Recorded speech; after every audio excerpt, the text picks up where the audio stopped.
everyone is involved with AI. Everyone is thinking about AI, doing courses about AI, teaching themselves about AI, using AI for any number of different tasks. So I don't feel that we're afraid of it. And I feel a very positive range of opportunities that are coming to us as a consequence of these changes.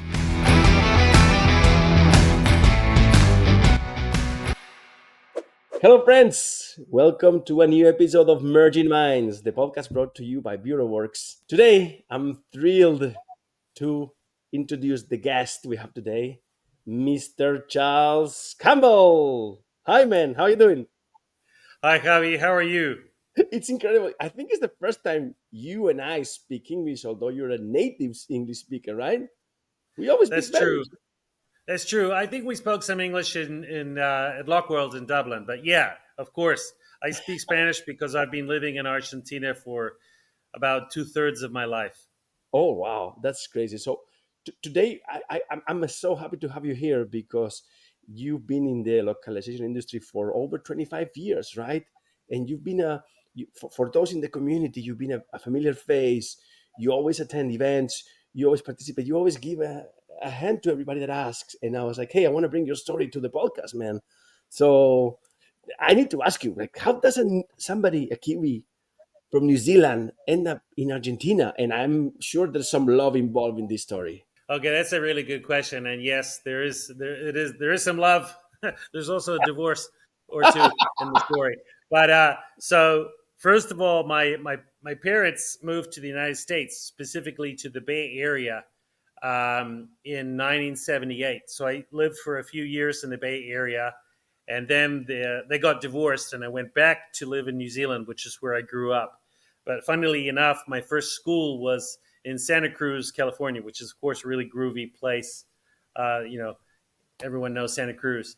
So I went back to live in New Zealand, and I spent most of my childhood in New Zealand. And then but because my father was in the U.S. and my mother was in New Zealand, I would come and go from the U.S. and New Zealand. So I was traveling on my own, like flying from Auckland, New Zealand, to Oakland, California, on international flights when I was like 9 years old on my own.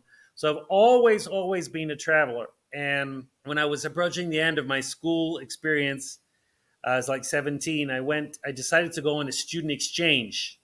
And the funny thing was that my mother had kind of flipped out and decided she wanted to see the volcanoes in Hawaii in 1992, I think it was.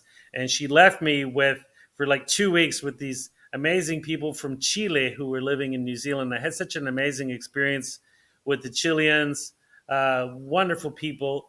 And so when I went to register for the student exchange, you had to choose three countries.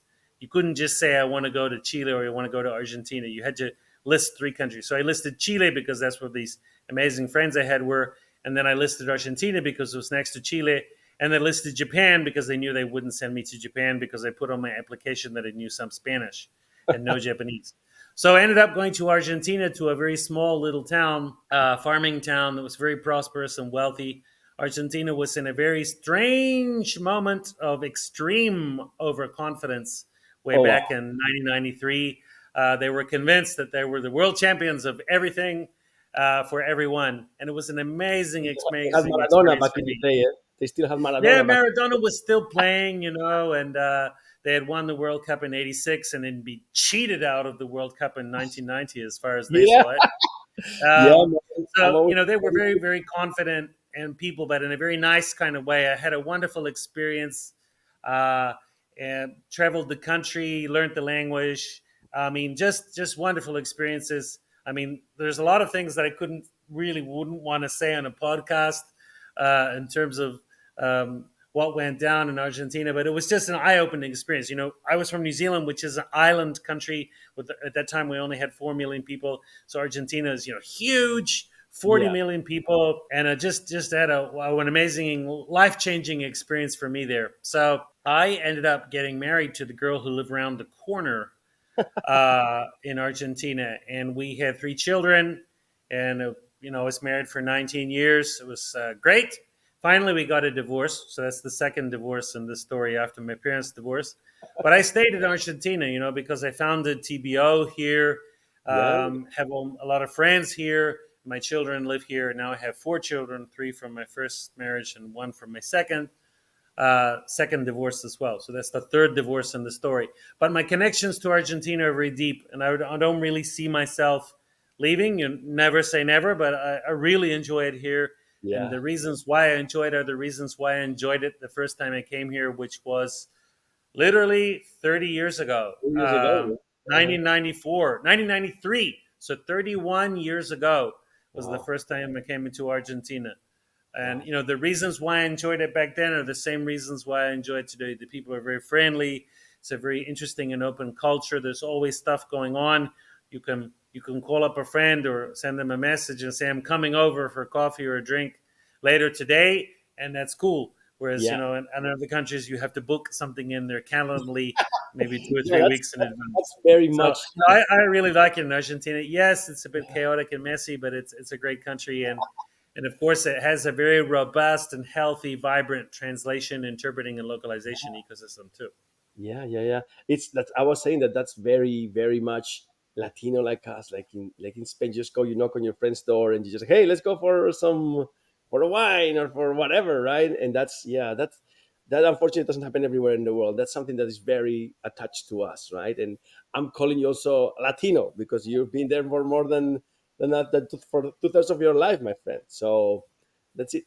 And for those friends seeing us today, I wanted to invite Charles because he also feels that profile of the person that is in the localization industry, somebody from somewhere who moved somewhere, who came across the industry by pure chance, and is here now thriving and helping and connecting people. And Charles is an entrepreneur. Charles is a founder.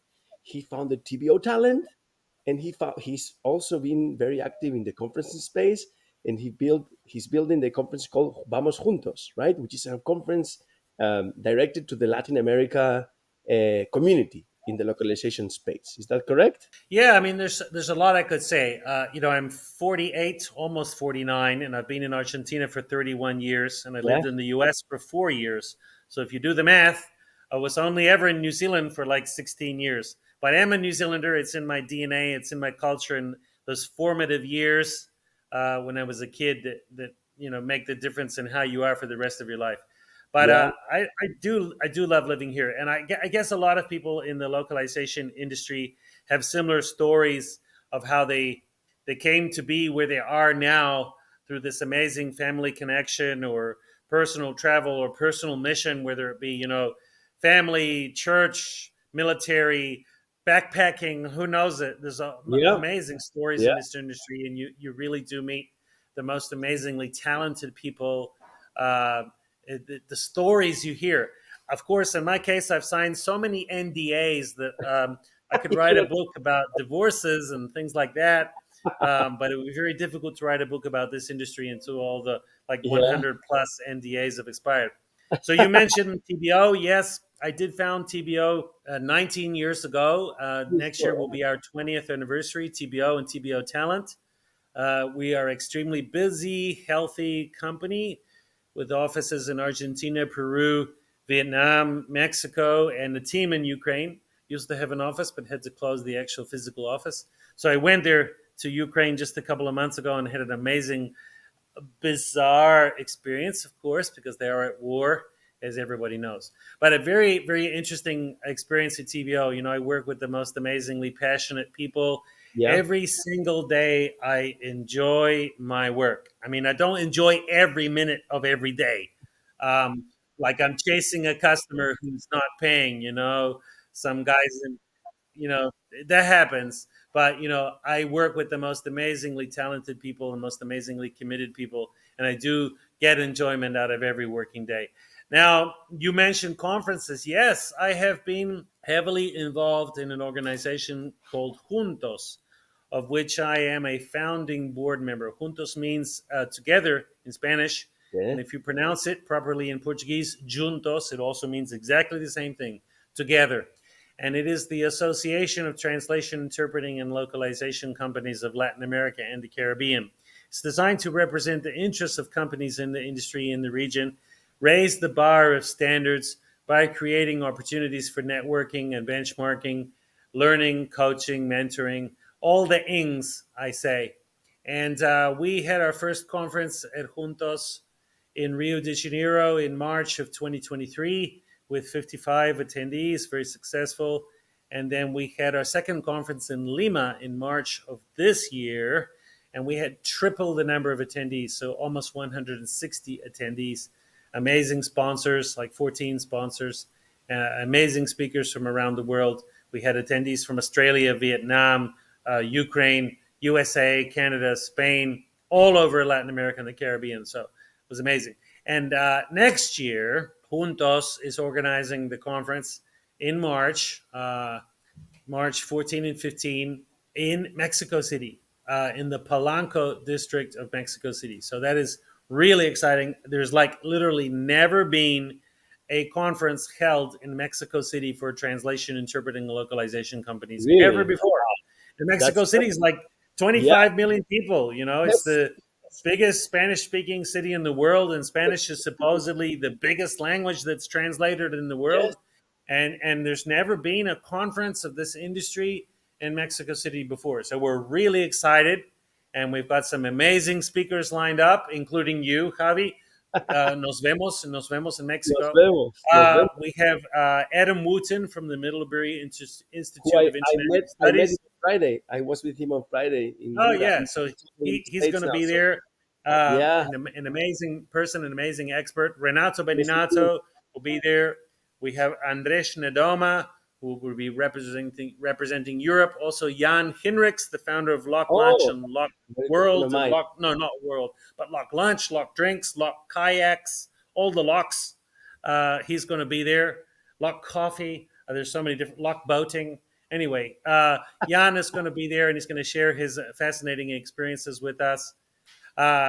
So yes, several speakers already confirmed, and I'm on the board working hard with the other board members to make sure that we reach our target of 200 attendees, and that the Nice. conference is profitable for Juntos as an association, and that we get a very high level of feedback, as we did from Lima, where everybody Yeah, said it was the most informative and the most enjoyable conference that they had attended in many, many years. I am So, aware, and you know, you do some events around the conference as well. You invite people to do some activities that are like not conferences related, like networking, having a good time. What do you have ready for the next one? What's ready for the next one? Well, What there's is well, the funny thing is that on the day of the main day of the conference, we're going to have a rooftop party, and there is a full solar eclipse. Oh, really? So it's like we're going to be on the roof, and it's like the world is going to end with this eclipse. So we're organizing a rooftop party, and rooftop parties in Latin America are not the same as rooftop parties in the other parts of the world. It only takes one tequila or mezcal, and everyone is dancing. So there will be lots of fun. Um, and there will be people from 25 countries or more attending. Okay, We're so probably going to have like a city tour for people to go and visit. Mexico City is one of those places that everybody has heard of, but not a lot of people have been to. People go to Mexico and they go to the beach, not to yeah, Mexico yeah, City. yeah. So we're very excited about that too.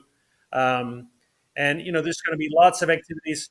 There's going to Nice. be pre-conference workshops with Renato, for example, and Evandro Magalhães. I forgot to Sí, mention Evandro. How can you forget to mention Evandro? It's like the Brazilians are taking over, Renato and Evandro.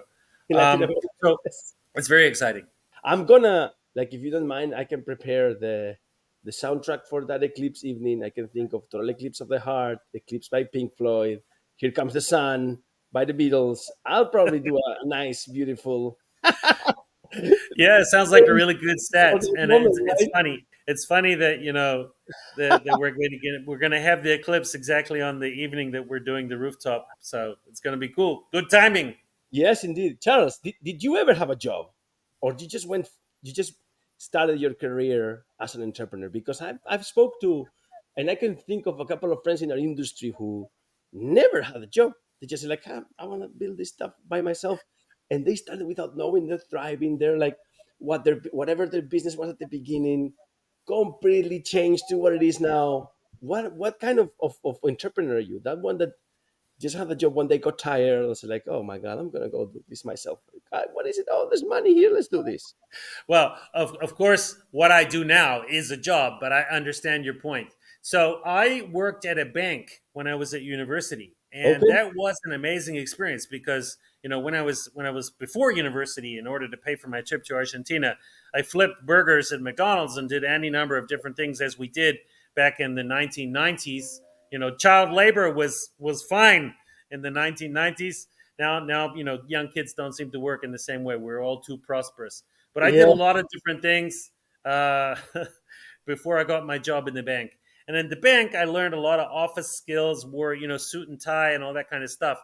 But I definitely understood that that wasn't what I wanted to do for a living. So at university, I studied linguistics after my experience in Argentina. And then after I finished university, I went straight back to Argentina and worked as a teacher for 1 year, and then started doing translations. There wasn't much interpreting work, and I don't think I was the best interpreter, but I did a bit of that. But mostly translations, and I worked for amazing clients like Price Waterhouse and KPMG and others in the technology field, Microsoft as a translator. And then I started TBO, Okay. So in the Awesome. first year that TBO was created, we went from 0 to 35 employees in the first year. So Wow. my entire working life basically has revolved around TBO in the language industry. I mean, I don't think that 18 months at a bank really represents Yeah. me. Although Yeah. I did learn, really cool Yeah. skills, and I knew how to learn how to put on a tie, which I've only actually done on well my I don't wedding know. nights I don't know. since then. I like when I entered the industry, and we were like a young technology company, not where I'm working now, which is really my family. We used to go to conferences in a suit and tie, and then you would come across all the tech people. It's like they look at you like, "What is this guy doing on a suit and tie?" Like I've never owned one of those. Like there's a wedding, I go in a tracksuit. I don't even need. Well, in this case, I went to my own weddings with the tie, but I wouldn't go to other people's wedding in a tie. Uh, you never know. You never know. Oh my! But No, in um, Spain you cannot do that, man. In Spain, if you I, don't come with a tie, you're like, hey, you're the outsider there. Be careful, eh? I mean, this industry and the people I've met, the places I've gone, has been my passport to Yes. such an infinite sequence of experiences that has made me who I am and will continue to make me who I am in the future. I'm not retiring anytime soon. I'm going to Saudi Arabia next month to speak at the Translation Forum in Riyadh. I'm going to Lock World next week and to Global Sake. So I'm I'll very see you excited both. about that. Yeah. And then I'm going to take a couple of months off for the South American summer to go to Patagonia, which is what I do when I'm not working. I go to the lakes and the forests in Patagonia. But then in February, I'll be back on the road, and I will be at the Translation and Interpreting Conference in Zanzibar in Tanzania in Africa. I spoke at the conference that they held in Arusha Wow. 5 years ago, just before the pandemic. So I will be back in Tanzania, which is a wonderful, wonderful country, wonderful people, such an amazing wealth and depth of languages. It's just difficult to comprehend. So very excited about that. And then after that, of course, I have Vamos Juntos in Mexico City. And then after Vamos Juntos, my calendar is like quiet. Maybe I will rest Yeah. and shelve my passport for a few months. But it's a very fascinating industry. I mean, look at all the people I've met. Look at all Yes. the people I'm going to meet, the places I've been, the articles I've written, the experiences I've had. I just don't know many industries that you can get that kind of experience in. No, I don't think so either. It's super funny the thing that you just mentioned about you don't know what's going to happen in the next 5 years. I was having that conversation. Like if you put it with perspective, that's when we were growing up. You will get ready for any job interview or whatever, and then you would always have to prepare that question: was where do you see yourself in 5 years, right? And everybody should have an answer prepared for that, or you didn't get the job. And it's super funny because the other day I was having a chat with Gabriel Furman, who's the CEO of Bureauverse, my colleague, my friend, and we were chatting about that. And I, for some reason, I just shoot that question. It's like, dude, I don't even know. We don't even know we're going to be in two. How am I going to know what it's going to be in five? And that's the trend right now, right? Do you imagine? Can you see the world, how it's changed in the last 10, 15 years to that mentality, right? Which is, it's, I would say it's very millennial oriented, in which you have to be super flexible, or you should be super flexible and don't expect that. Live more in the moment, live more in the day, right? Well, yeah, and that's why you see people are kind of split into two camps at the moment: the people who are afraid of the future and the people who are embracing the future. And and that's natural because change is not necessarily the thing that we adapt to easiest. I mean, it's like if you support Real Madrid and Real Madrid was champion, you Never, want them to be never. champion every year, or Barcelona or whoever. You want to stay on top, and you think that you can stay on top by doing exactly the same thing. But that's not how it works. You have to change the players. You have to change things. You have to change your tactics. So I think that for our industry, it's exactly the same. And many people are afraid because they don't know what changes to make. I can understand it if you were like ready to retire and suddenly AI is like on your doorstep, might not be ideal. Or maybe if you're just starting in the industry and everything you studied at university seems obsolete when you hear, what about the impact of AI. And this is going back to football. You have to run with the balls that are passed to you in life. Yes, So I'm excited. I'm very, very optimistic. Certainly at TBO, we have everyone is involved with AI. Everyone is thinking about AI, doing courses about AI, teaching themselves about AI, using AI for any number of different tasks. So I don't feel that we're afraid of it, and I feel uh, you know a very positive range of opportunities that are coming to us as a consequence of these changes. No, the future is not written. I've seen Terminator 2 and 3. The future is not written. It's up to us to make it what we want it to be. Of course, the metaphor of AI and Terminator, the machines will take over. I don't know. yeah, yeah. Maybe, but it's still having a lot of fun, still making money, still getting amazing clients. So still That's a meeting question. Like, amazing people. it's nice that you put that out and you throw that in the table into the table And now in you the think conversation. about it, Javi, when Yeah, I went to university, the emphasis was on translating passports, death certificates, marriage certificates, two-page documents written on a typewriter. So am I afraid of AI? No, I was afraid of translating passports and driver's licenses. That that's so, was not exciting. that was AI what it is sounded. Yeah, yeah, yeah. yeah, AI I is felt like, immensely exciting in comparison to all that. I'm one of those people that studied something that doesn't have anything to do with what I'm doing in life, right? And I get you. Like, imagine that. Okay, this year I finished in October, so it's been 17 years since I finished university, and I was studying law in law school, and I was like, oh my god, what am I going to use the Roman law for? It's like, what the hell is this for, right? And then you were thrown out there in the world, and you thought that you knew something, and suddenly nada, you don't know nothing, and then not only that, back in the day when I went out in the market, there was this 2008 crisis. So you would really have to be flexible and get anything you could, unless you wanted to stay laying down in your parents' sofa somewhere in Spain, right? I, And I, that, I cannot believe it that you studied law at university. That yeah, you sometimes you say, well, that says a lot. It doesn't really say anything because you are not a lawyer no, in the no, way I see you in any by any means. I'm really surprised. Wow, no. And learn something new every day. Yeah, Javi the lawyer. I finished I finished the 5 years. Yeah, I did my university in 6 years, and then I did a master's in international business, and that's There very, you go. That's yeah, where I see you. that's International more the business. thing, That right? makes more sense. Yeah, I'm one of the tribe because just as you, I come from a little city in the north of Spain, and I left like I finished 17 years ago, so probably 15 years ago, and I never went back.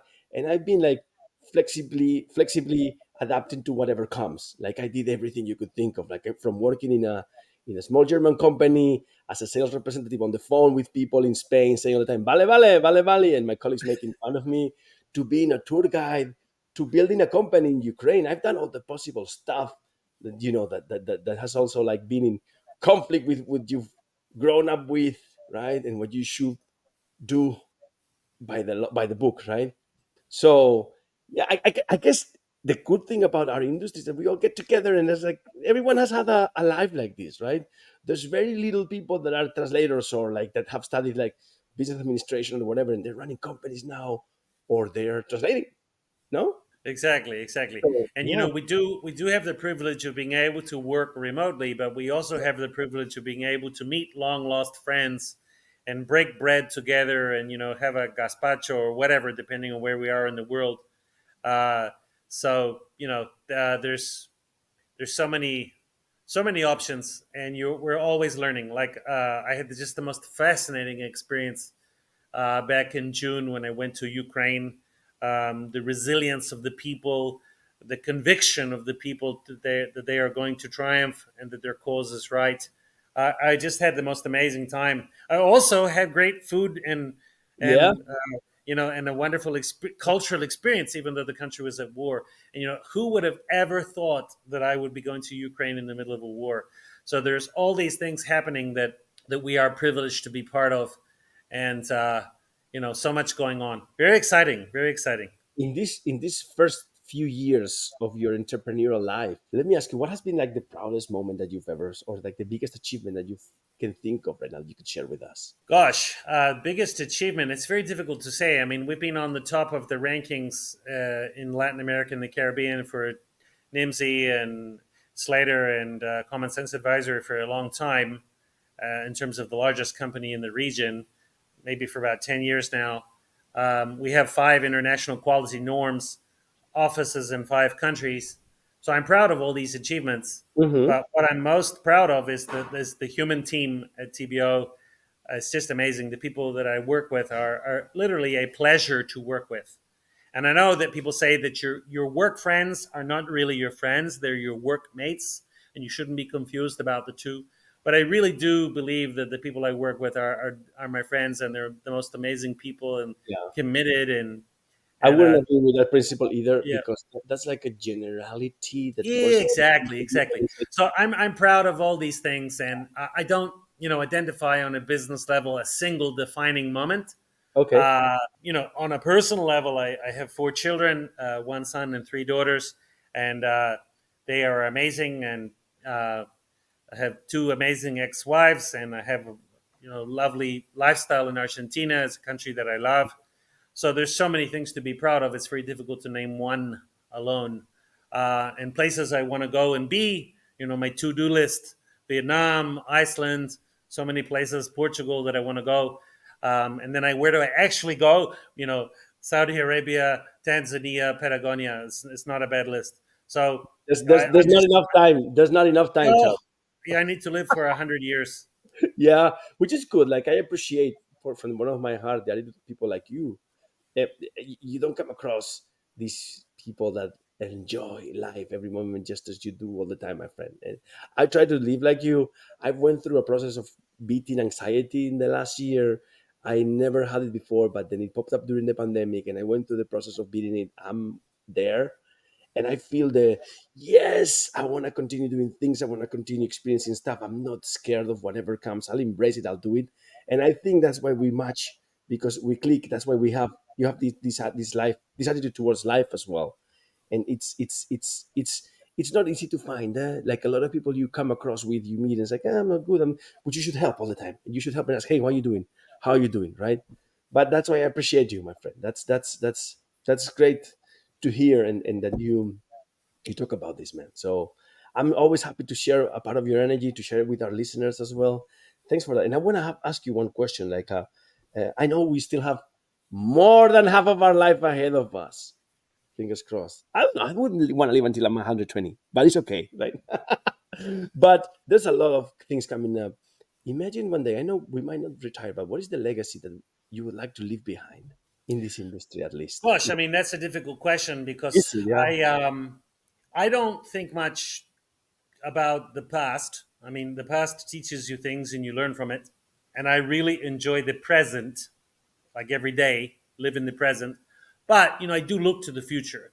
And when I look to the future, I don't care about the short term. I'm only interested in the medium and especially the long term.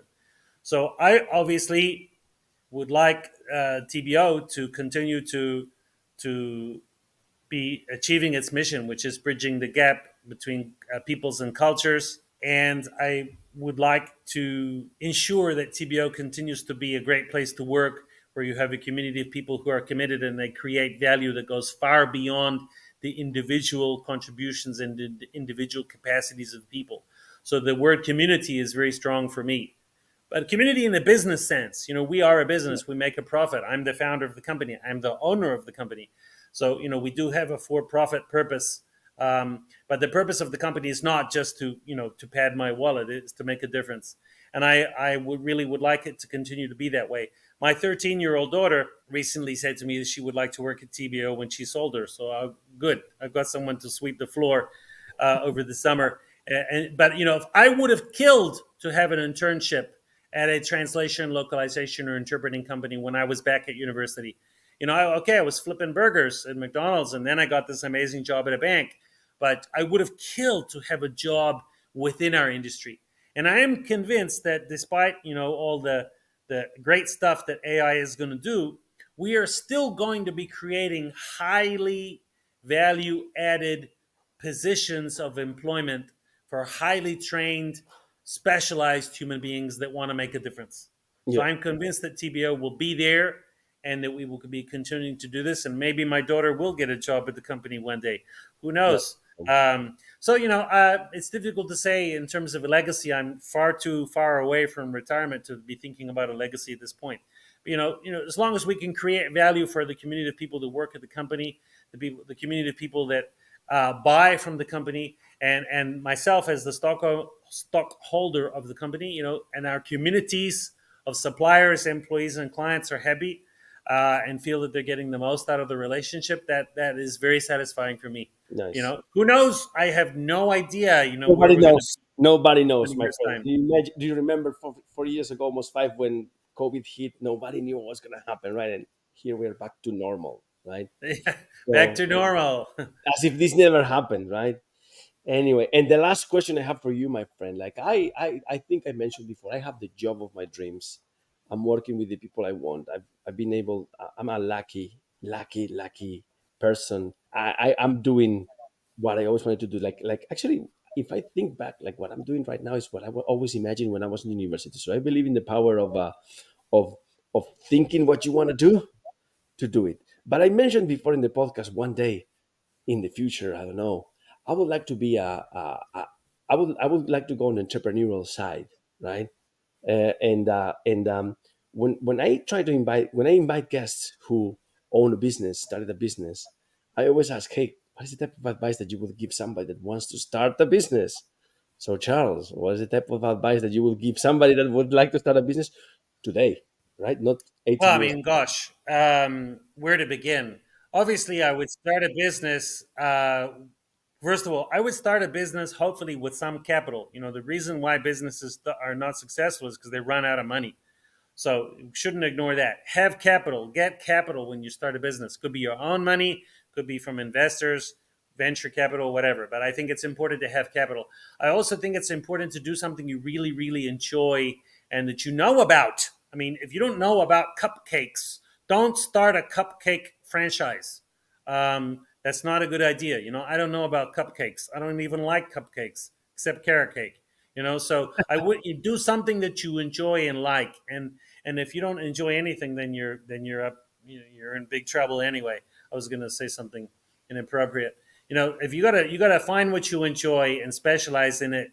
I think specialization is important, and the more specialized you are, supposedly the better salary you will have, and the more employable you will be. Yes, but I also think it's extremely important to be a generalist. I consider myself to be a generalist. I can do many different things. I can be in many different roles. Have sufficient intelligence and sufficient emotional intelligence to do many different things at TBO. I was quality manager, vendor manager, project manager, finance manager, very bad finance manager, and general manager, and now president of the company. So I think that being a generalist is also really important. But once again, do something that you enjoy. If you don't enjoy it, I mean, Jesus, Yeah. why in the world would you be doing it? And maybe you think you enjoy something and you enjoy it for a while, and then you don't enjoy it anymore. An important lesson there is not everything lasts forever. Not everything lasts forever. Not everything was meant to last. Enjoy it while you can. So that's kind of my philosophical take. That's brilliant. That's brilliant. Like once again, it really goes along my idea of being flexible. And we mentioned it before, like, hey, today this and tomorrow that, and just embrace it as it comes, right? And be So, positive. Be positive. Gosh, I mean, I've had some negative stages in my life, and I can tell you that when I was in a negative stage, I didn't attract new clients. I didn't attract really cool new employees. I didn't attract vendors and partners. I was negative. I was pushing them away without meaning to. So I think that a positive mindset, I don't mean being like drunk on positivity where you take blind leaps of faith. I'm not saying, you lose your mind. But I think having a positive attitude and a positive focus and being positive about this industry, I mean, it's the most amazing industry. And as I said, you got it. Don't look at the photo. Look at the whole movie. Where did this industry start? Hundreds of years ago when they started translating the Bible, maybe. I don't know. But, where are we now? Where were we when I studied at university? Very few jobs, very few interesting translations, low volume work, relatively well paid, but maybe you had to do other things like teach, for example. Being a full time translator was not necessarily even an option when I started in this industry. And now you have like, okay, you have AI and you have so much technology and stuff going on. People are complaining about, all sorts of different things.